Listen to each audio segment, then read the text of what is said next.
So this little video is about assimilating sources. This is a fancy, ramped up, really thoughtful way of integrating sources. When you integrate sources, no, I take that back. It is beyond integrating sources. When you integrate sources, those sources are distinct from your paper, and you have to actually work to make them part of your paper. And you use attributive text, and you explain your sources and how they relate to your ideas. And that's the integration of sources. So they exist separate from your paper. But in the assimilation of sources, and I sometimes call this synthesis. You've probably heard synthesis all over the place.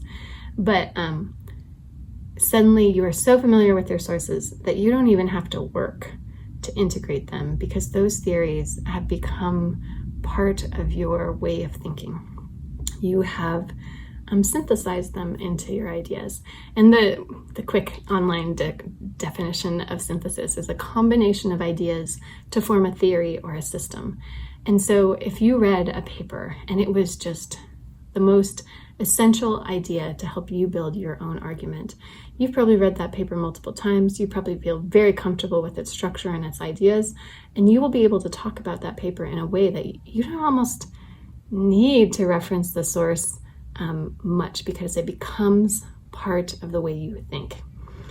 It is similar to the skills you need to summarize very carefully. If you know an argument in and out, if you know an article in and out, if you know a novel in and out, you don't need to reference that novel to talk about it intelligently. And suddenly you're using your own words to describe those ideas. And suddenly those ideas become the way you think about the world and the way you make systems and theories about the world. And this happens, and that is okay. Somewhere along the way, you're definitely going to attribute your ideas to that source, and that's very, very essential. But beyond that, you're going to start using the source's ideas in ways that describe the world. I've given some examples on a sheet attached to this page, and so you can look through them.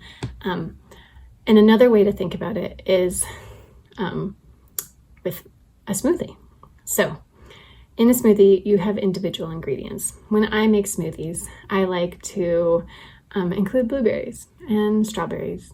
And I like chia seeds because I like to make sure I have protein. And I like yogurt. And then I mix it all together with some crazy fruit or water source, so it blends well.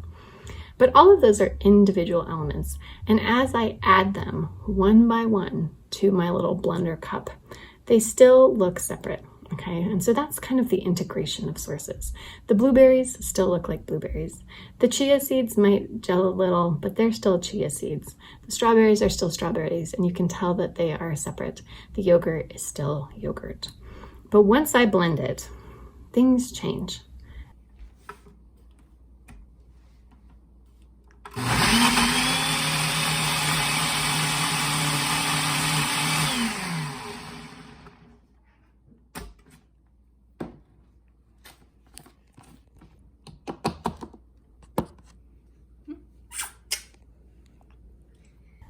After blending it, it doesn't look like blueberries and strawberries and yogurt and chia seeds. It looks like something new. It looks like a cool purple smoothie, okay? Something that will get me through the day. And I want you to think about assimilation this way. Once you know your sources inside and out, their theories can become part and parcel of your theories. And you will feel yourself doing this, but I also would like you to work toward it. If you don't know your sources well enough, you know you have to work to integrate them. But if they become such a part of you that you couldn't even imagine your ideas without them, that is assimilation. And give credit where credit's due, but also continue to use it. You might see yourself using assimilation with certain phrases, or certain terms and theories. Think back perhaps to the Till and Vitush article that we read, and think about how they went through the different theories that they were testing when they had people watch films, and think about how they started to use the names of those theories in their explanations for how and why they got the results of their study that they did.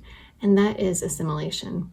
And it is It is how we continue to learn about things and how we show that we've truly mastered these ideas. Another example, and then I'll be done, is that I think about in education, there's this theory, and it's the zone of proximal development. And it's by a very, very, very famous Russian philosopher, educator called Vygotsky. Okay? But it's called the ZPD for short, zone of proximal development. And the idea is that there is a range of your learning where things are difficult and you have to actually concentrate on them, but that is where learning happens. If it's too easy, it's not learning. If it's too hard and you can't do it, it's not learning. But if you're right in the zone, you're learning.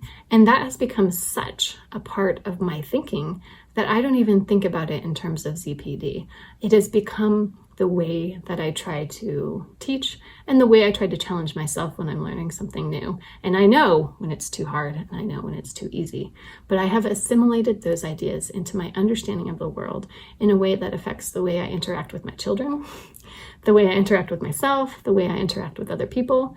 And if you can get to that, you know that you have truly learned. And if you can write that way, where you give credit, like I know that I know where Vygotsky taught me about the zone of proximal development, and I'll always cite him. But I also know that his ideas have become part of the way that I live my life. That's assimilation. And when you get to that, you know that you are an expert in whatever you're working on.